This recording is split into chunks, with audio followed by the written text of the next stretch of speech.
Check.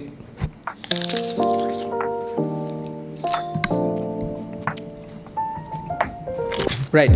ඔයාටත් හිතනවද මේ අවුරුද්ද නිකන් ඔයා හිතපු තරම් හොඳට යන්නේ නැහැ?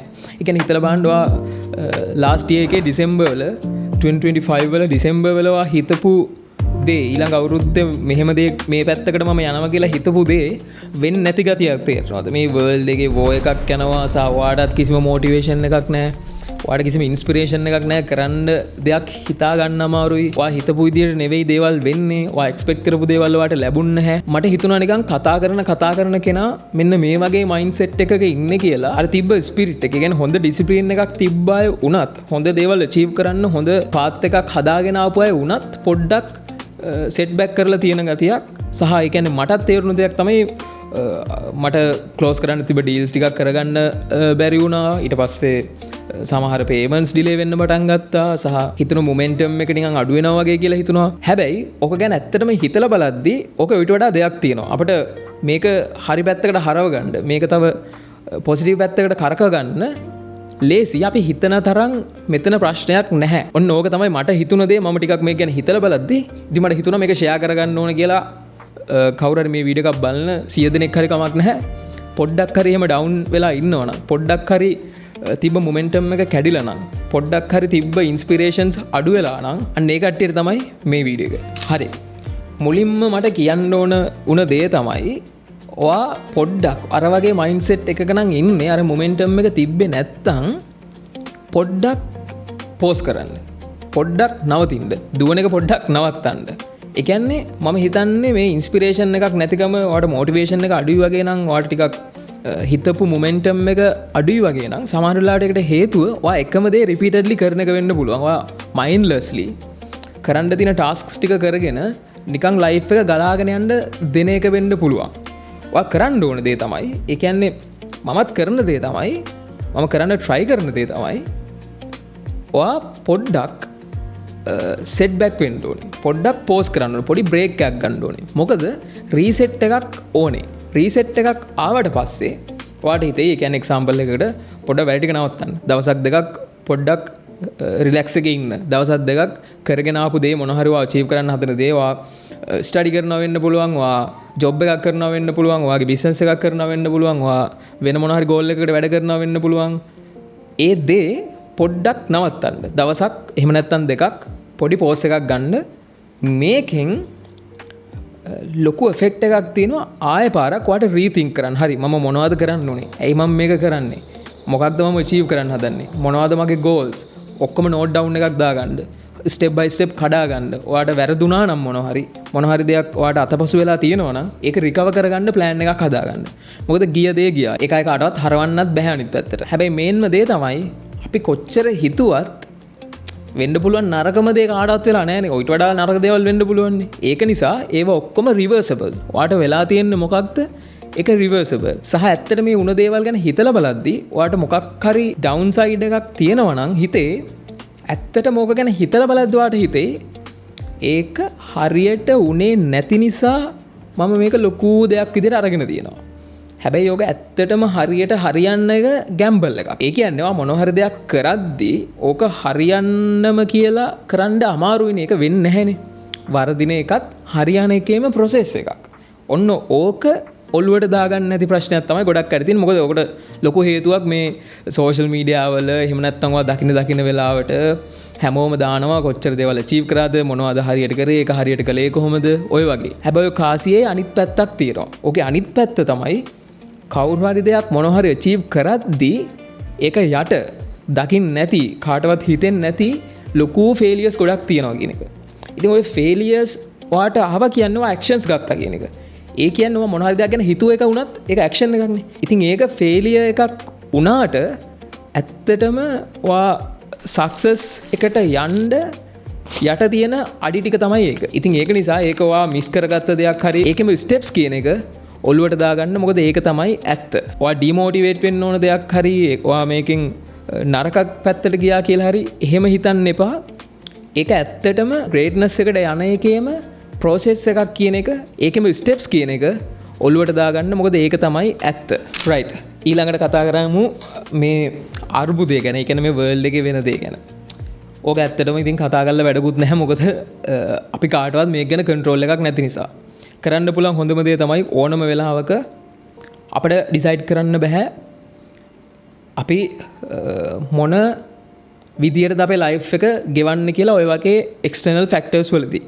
හැබැයි ඕනම තත්ත්වයක් යටතේ ඔයාගේ 100% දෙනවා නම් ඔයාට පුළුවන් টොප් එකේ ඉන්න. හැබැයි ඒක රිලටිව් වෙන්නේ මොකටද කියන එක වර්ල්ඩ් එකේ තියෙන ෆැක්ටර්ස් එක වෙනස් වෙනවා. ඒකට කරන්න දෙන්න එක්සැම්පල් එකකට අවුරුදු 50කට කලින් කාගාවත් ස්මාර්ට්ෆෝන් එකක් නැහනේ. ලෝකෙ ඉන්න වෙල්දිම කෙනා වෙන්න පුළුවන්. ලෝකෙ ඉන්න ලොකුම සල්ලි තියෙන කෙනා වෙන්න පුළුවන්. එයා ගාවත් ස්මාර්ට්ෆෝන් එකක් නැහනේ. හැබැයි දැන් සාමාන්‍ය කෙනෙක් ගාව වුණත් ස්මාර්ට්ෆෝන් නැති වෙනවා. සාමාන්‍ය කෙනෙක්ටත් ලෝකේ ඕනම කෙනෙක්ට මෙහෙම පොකට් එකෙන් අරගෙන කතා කරන්න පුළුවන් chance එක තියෙනවා. ඉතින් ඒක ඒ කාලේ තිබ්බේ නැහනේ. එකම දේ වෙනස් වුණේ මොකක්ද? ලෝකේ තියෙන තත්ත්වයන් වෙනස් වුණා. ඒක අනුව හම්බෙන දේවල් කට්ටියට ඇක්සස් තියෙන මොනවද කියන එක වෙනස් වෙනවා. හැබැයි කාටවත් ඒක ගැන කන්ට්‍රෝල් එකක් නැහැනේ. අර කාලේ අවුරුදු 50කට කලින් හිටපු කෙනාට ඒක ගැන කන්ට්‍රෝල් එකක් නැහැනේ. එයාට මතු කරගන්න බෑ ඒ දේ. එයාට ස්මාර්ට්ෆෝන් එකක් නැත්තම් නෑ.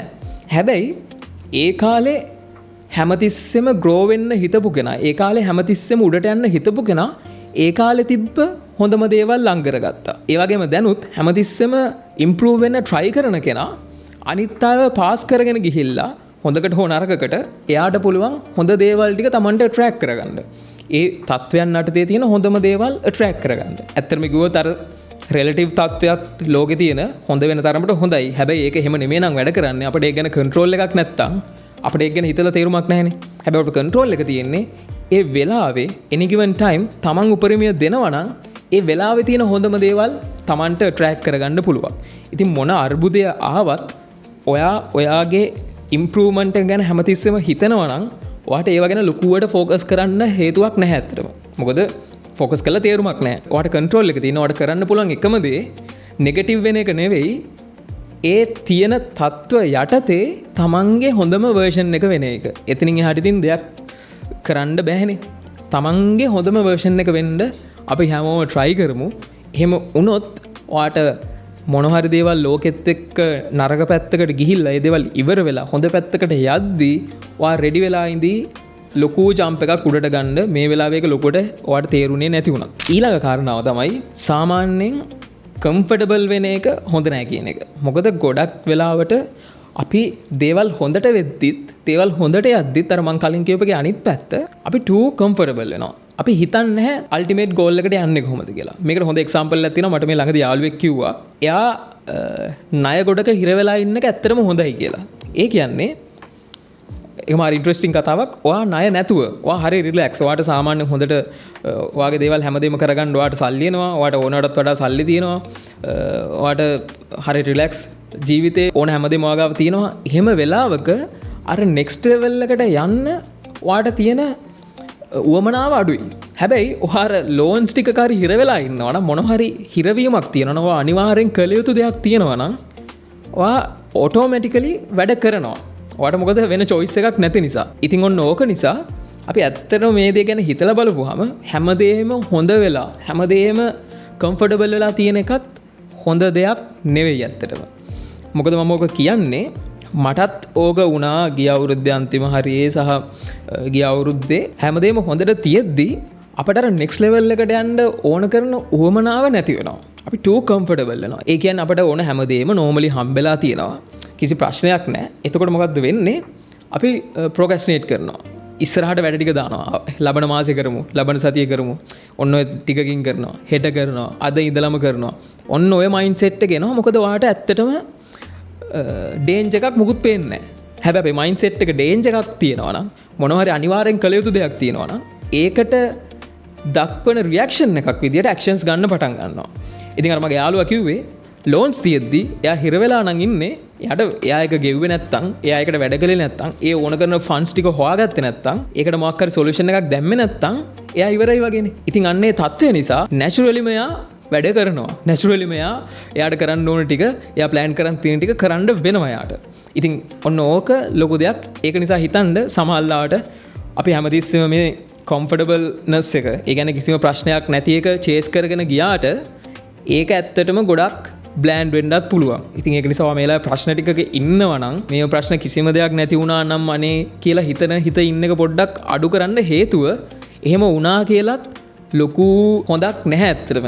ඒකෙත් අප්සයිඩ්ස් විතරක්ම නෙවෙයි තියෙන්නේ. ඔයා ඉන්න නරක තත්ත්වෙත් සිල්වර් ලයිනින් එකක් තියෙනවා කියන එක පොඩ්ඩක් අපි ඔලුවට දාගමු. රයිට්. අනිත් දේ තමයි අපි හැමෝම දන්නවා අපි මොනවද කරන්න ඕනේ කියලා එක්සැක්ට්ලි.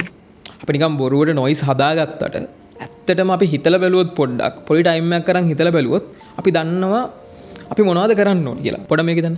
මම මේ වෙලාවේ මොනවද කළ යුත්තේ? මොනවද හදිස්සියෙන්ම කරන්න ඕනේ? ඔයාගේ ඔළුවේ තියෙන දේවල් ප්‍රයොරිටි ලිස්ට් එකක් විතර ගත්තොත් මට ලොකුම ඉෆෙක්ට් එකක් තියෙන අනිවාර්යෙන් කළ යුතු දේවල් මොනවද? ඔන්න ඕක හැමෝටම අපිට අයිඩියා එකක් කිය එතකොට හරි මම මේක කරන්න ඕනේ ඉක්මනට. මේ දේ කරන්න ඕනේ. මම දැන් මේක සමහරවිට පහු වෙලා තියෙන්නේ. මේක මම කොච්චර හිතන් හිටියත් කරන්න බැරුණා. ඒ කියන්නේ අපි හැමෝම දන්නවා අපි මොනවද කරන්න ඕනේ කියලා. හැබැයි මොකක් හරි හේතුවකට අපි කරන්නේ නැහැ මේ දේවල්. ඉතින් ඒක නිසා මට මේ වීඩියෝ එක කියන්න ඕනුනේ අන්න ඒ විදිහට අපි දෙයක් කරන්න තියෙනවා නම් ඒක කරමු. මේක කියද්දි ලේසි කරද්දි අමාරුයි. ඒක නිසා අර වගේ අපි හැමෝම කරන්න ඕනේ මොකක්ද කියලා දන්නවා. ඉතින් ඒක හින්දා ඒක කරන්න ඕනේ. ඒක කරන්න ඔළුව හදාගන්න එක තමයි ඇත්තටම අමාරු දේ. ඒ විදිහට කරොත් ඔයාව ඉම්ප්‍රූව් වෙන එක ඔයාටත් නවත්ත ගන්න බැරි වෙයි. මොකද කිසිම ඩිස්ට්‍රැක්ෂන් එකක් එතකොට එෆෙක්ට් වෙන්නේ නැති නිසා ඔයාට. මට මොකද්ද කරන්න තියෙන්නේ? ඒ දේ මම කරනවා. වෙන දේවල් මට අදාළ නැහැ. මම කතා කරන්න තව දෙයක් මම මේකටම මෙහෙම ටැලි කරගන්නම්. හැමතිස්සෙම ඩිසිප්ලින් එක මොටිවේෂන් එකට වඩා ගොඩක් ඉම්පෝර්ටන්ට් කියන එක. ඒක අරකටම ටැලි වෙනවා. මොකද හේතුව ඔයා කරන්න ඉන්න දේ ඔයා දන්නවා. සහ අනිත් පැත්තෙන් ඔයාගේ මොටිවේෂන් එකක් නැති හින්දා තමයි ඒකට ඇක්ෂන්ස් ගන්න නැතුව ඉන්නේ. හැබැයි ඔයාගේ නෝමල් ප්‍රින්සිපල් එක විදියට ඔයා කෑම කනවා, ඔයා බ්‍රීත් කරනවා වගේ ඔයාට සාමාන්‍යකරණය කරගත්තොත් ඩිසිප්ලින් කියන එක. ඔයාට දෙයක් කරන්න තිබ්බද ඔයා ඒක කරා. ඔයාට මොනවද කරන්න තියෙන්නේ? ඔයාගේ ලිස්ට් එකේ මොනවද උඩම තියෙන්නේ ප්‍රයොරිටි ලිස්ට් එකේ? ඔයා ඒක කරනවා.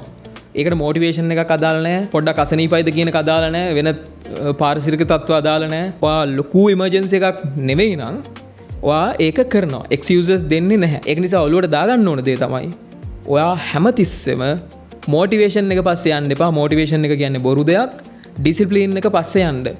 ඔයා අචීව් කරන්න හිතන් ඉන්න දේවල් ඔයාට අල්ටිමේට්ලි ඒ කරන දේෙන් එන සැටිස්ෆැක්ෂන් එක රැඳිලා තියෙන්නේ ඔයාගේ ඩිසිප්ලින් එක මත කියන එක ඔළුවට දාගන්න. මොකද අර මම කලින් කිව්වා වගේ ඔයාට මොටිවේෂන් එකක් තියෙන්නේ ඔයාට පිටිපස්සෙන් මොකක් හරි ඇටච් වෙලා තියෙනකම් විතරයි. මොකද හේතුව ඔයාට මොටිවේෂන් එකක් තියෙන්නේ ඔයා පිටිපස්සේ ඉඳන් කවුරු හරි ඔයාව දක්කන්න ඉන්නකම් විතරයි.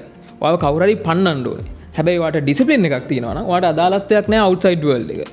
ඔයාගේ පිටිපස්සෙන් කවුද පන්නන් එන්නේ කියන එක ඔයාට අදාළත්වයක් නැහැ. ඔයාව කවුද ඇදන් එන්නේ කියන එක අදාළත්වයක් නැහැ. ඔයාට අදාළ ඔයාගේ ජීවිතේ ඔයා කරන දේවල්. ඔයා ඩිසිප්ලින් එකක් විදිහට කරගෙන යන දේවල්. ඉතින් ඒක තමන් ඔළුවට දාගත්තොත් මේ අවුරුදු ඉතුරු ටික තව ගොඩාක් දේවල් අපිට අචීව් කරන්න පුළුවන් වෙන විදිහට හදාගන්න පුළුවන් වෙයි සහ ඉතුරු අවුරුදු ටිකත් හරියට ෂේප් අප් කරගන්න පුළුවන් වෙයි කියන එක. අනිත් දේ තමයි ගොඩක් කට්ටියගේ තියෙන ලොකු අඩුපාඩුවක් මගේ යාළුවන්ගේ මේක තියෙනවා මම කතා කරන කට්ටියගේ තියෙනවා ස්ට්‍රේන්ජ්ලි කොහේ හරි තැනකදී කවුරු හරි හම්බෙලා කතා කරොත් මේක තියෙනවා. ඒ මොකක්ද? තමන් කරන්න දේවල් ලොකුවට ඔළුවේ දාගෙන ඉන්නවා. හැබැයි ඒක වෙනුවෙන් කිසිම ඇක්ෂන් එකක් ගන්න නැහැ. අර මං කලින්ම කියපු එකටත් again මේක ටැලි වෙනවා. ඒ කියන්නේ you know exactly what to do. ඔයා කරන්න ඕනේ මොකක්ද කියලා හරියටම දන්නවා. ඒ වගේම කට්ටිය පටන් ගන්න නැහැ දේවල්. ඒ කියන්නේ ඔයා මොකක් හරි දෙයක් කරන්න හිතන් හිටියද? ඔයා මොන හරි දෙයක් කරන්න ප්ලෑන් කළාද? ප්ලෑන් කරන එකෙන් වැඩක් නැහැ. ඒක ස්ටාර්ට් කරන්න. සමහරවිට ගොඩක් වෙලාවට පර්ෆෙක්ට් ටයිම් එකක් එනකන් අපි බලන් ඉන්නෝනේ. එක්සැම්පල් එකක් විදිහට මම මේ කන්ටෙන්ට් දාන්නත් මට කැමරා එකක් තියෙයිද? මට ලයිට්ස් තියෙයිද? මට මයික්ස් නැද්ද? මට අරක තිබ්බොත් හොඳයි. මට මේක නැති හින්දා කරන්න බෑ. ඔන්න ඔය විදිහට පර්ෆෙක්ට් ටයිම් එකක් එනකම් බලාගෙන හිටියා මේක ස්ටාර්ට් කරන්න. හැබැයි ඊට පස්සේ මම අර මම මේ වීඩියෝ එකේ කතා කරපු දේවල් වගේ ඩිසිප්ලින් එකක් විදිහට හිතාගත්තා. හරි මට මොටිවේෂන් එකක් ඕනේ නැහැ. ඔක්කොම පර්ෆෙක්ට් සිනරියෝ එකක් වෙලා තියෙන්න ඕනේ නැහැ. බෑග්ග්‍රවුන්ඩ් එක ෆුලි පර්ෆෙක්ට් වෙලා තියෙන්න ඕනේ නැහැ. හැම පැත්තකින්ම මයික්ස් ඔක්කොම හැදිලා මම ජස්ට් ස්ටාර්ට් කරනවා. ඉතින් මම මගේ ෆෝන් එක අරගෙන ෆෝන් එක තියලා රෙකෝඩ් කරන්න පටන් ගත්තා. ඒ මම ෆෝන් එක යූස් කරලා මුලින්ම ගත්ත වීඩියෝ එකේ මිලියන් එකකට වඩා views ආවා platforms වල. ඉතින් ඔය වගේ තමයි ඇත්තටම Taman දෙයක් කරන්න හිතන් ඉන්නවා නම් ඒක ස්ටාර්ට් කරන්න. ඔයා අද ස්ටාර්ට් කරන්න. හෙට ස්ටාර්ට් කරන්න. සමහරවිට ඒක අද හෙට ස්ටාර්ට් කරන්න බැරි වෙන දෙයක් වෙන්න පුළුවන්. හැබැයි ඔයා හිතලා බලන්න හරි. මේක මට අඩුම කාලයක් ඇතුළතදී ස්ටාර්ට් කරන්න පුළුවන් ටයිම්ලයින් එක මොකක්ද? මට අඩුම ටයිම්ලයින් එක මොකක්ද මේක ස්ටාර්ට් කරන්න? අදද හෙට පුළුවන් දෙයක්ද නෙක්ස්ට් මන්ත් එකේ පුළුවන් දෙයක්ද තව මාස දෙකකින් පුළුවන් දෙයක්ද අඩුම ටයිම් ලයින් එක අන්නේ අඩුම ටයිම් ලයින් එකේ ඕක ස්ටාර්ට් කරන්න එක්ස්කියුස් දෙන එක හිතන්න එපා සහ ඔය රිස්ක් එක ඇනලයිස් කරද්දි ඒ කියන්නේ ඔය මොන හරි දෙයකට යන්න මේක too risky කියලා හිතාගෙන ඉන්නවනම් worst case scenario එක බලන්න එක්සැම්පල් එකක් විදියට ඔයා ගෙදර විකුණලා බිස්නස් එකකට සල්ලි දාන්න යන්න එපා මොකද ඊට පස්සේ බිස්නස් එක ෆේල් වෙන්න chance එකක් තියෙනවා obviously ඔයාට ඒතකොට ඉන්න තැනක් නැති වෙයි හැබැයි ඔයා එහෙම නැති අපි තුමු ඔයා ගාව සල්ලි ටිකක් තියෙනවා අපි එක්සැම්පල් එකකට ගමු හරි මිලියන් එකක් තියෙනවා ලක්ෂ 10ක් තියෙනවා ඔය ලක්ෂ 10 දාලා බිස්නස් එකක් පටන් ගන්නත් පුළුවන් ඔයා හැබැයි ඔක හිත ඉන්නවා ඉතින් හිත ඉන්න දෙයක් නැහැ උපරිම වෙන්න පුළුවන් නරකම දේ ඔයාට ලක්ෂ 10 නැති වෙන එක විතරයි නම් ඔයාට තව මොකක් හරි ඉන්කම් එකක් තියෙනවා නම් ඔයාගේ ඩේ ටු ඩේ දේවල් ටික කරගන්න අරක දාලා බලන්න obviously මේක මේ 100% ගලේ කෙටුව අකුරක් වගේ මේකම කරන්න ඕන කියලා එකක් නෑ මොකද තව ෆැක්ටර්ස් මේකට හේතු වෙන්න පුළුවන් හැබැයි පොඩි එක්සර්සයිස් එකක් විදිහට මම කියන්නම් මම යූස් කරන එකක් මට වෙන්න පුළුවන් නරකම දේ මොකද්ද හරි නරකම දේ මම ඉතුරු කරලා තිබ්බ ලක්ෂ 10ක් නැති වෙන එක නම් වෙන ලොකු එෆෙක්ට් එකක් නැත්තම් ඒක ප්‍රශ්නයක් නැති වෙන්න පුළුවන් මම කරන්නේ එහෙමයි හැබැයි ඒක නැති වෙන එකෙන් ඔයාට වෙන මොන හරි ඔයාගේ ලයිෆ් ස්ටයිල් එකේ normally ජීවත් වෙන එකට එෆෙක්ට් එකක් වෙනවා නම් ඒක කරන්න එපා ඒක කොහොමත් self explanatory නේ හැබැයි ඔයාට ඒකෙන් අරකට අමතරව ලොකු දෙයක් නැත්තම් ඒක කරන්න මොකද හේතුව ඔයා එහෙම කළේ නැත්නම් තව අවුරුද්දකින් අවුරුදු 5කින් අවුරුදු 10කින් ඔයාම ඔයාගේ දිහා බලලා හිතයි shit මට කරන්න බැරි වුණානේ අපරාධේ මම ඒක කළේ නෑනේ අන්න ඒ විදියට හිත ඉඳලා දුක් වෙනවට වඩා අර මිලියන් එක නැති කරගෙන ආය පාරක් රීගේන් කරගන්න එක හොඳයි මොකද එක කෝට් එකක් තියෙනවා you miss all the shots you don't take ඔයා ගන්න නැති හැම ෂොට් එකක්ම ඔයාට මිස් වෙනවා මොකද මිස් වුණාද නැද්ද කියලා බලන්න තව ෂොට් එකක් ගන්න ඕන නිසා ඒක නිසා just start right මට අන්තිමට කියන්න තියෙන්නේ ඔයා මේ වෙනකම් මේ වීඩියෝ එක බැලුවා නම් සහ මේ වගේ දේවල් ඔයා කන්සියුම් කරනවා නම් අනිවාර්යෙන් ඔයාට ඔයා අචීව් කරන්න හිතන් ඉන්න දේවල් අචීව් කරන්න ඕන කරන ෆුයල් එක ඔයාගේ ඇතුළෙම තියෙනවා. ඉතින් කම්මැලි වෙලා මොටිවේෂන් එක එනකන් බලන් ඉන්න නැතුව ඩිසිප්ලින් එකකින් අපි වැඩ කරමු. අපි ස්ටාර්ට් කරන්න හිතන් හිටපු දේවල් ටික ස්ටාර්ට් කරමු. නෙගටිව් මයින්ඩ්සෙට් එකකින් ගැලවෙමු. එහෙම කරලා මේ අවුරුද්ද ඇතුළේදී පොඩ්ඩක් දැන් ඩවුන් වගේ වට හිතලා තියෙනවා නම් ඒ ටික ඔක්කොම කඩාගෙන අචීව් කරන්න හිතපු දේවල් අචීව් කරමු. සහ මේ අවුරුද්ද විතරක් නෙවෙයි ඊළඟට ඉන්න තියෙන අවුරුදු 5 10 මේ ඔයාගේ ලයිෆ් ටයිම් එකේම ඔයා අචීව් කරන්න හිතන් ඉන්න දේවල් ස්ටෙප් බයි ස්ටෙප් අපි ලස්සනට අචීව් කරගමු. ඔයාට ඒක කරන්න බැරි දෙයක් නෙවෙයි කොහොමදවත්. සහ මමත් මගේ ජර්නි එකේ ups and downs YouTube එකේ ડોකියුමන්ට් කරනවා. ඉතින් ඒකෙන් ඔයාට දෙයක් ඉගෙන ගන්න පුළුවන් වෙයි කියලා හිතනවා නම් subscribe කරලා එකතු වෙලා ඉන්න. ඊළඟ වීඩියෝ එකෙන් හම්බෙමු. See you.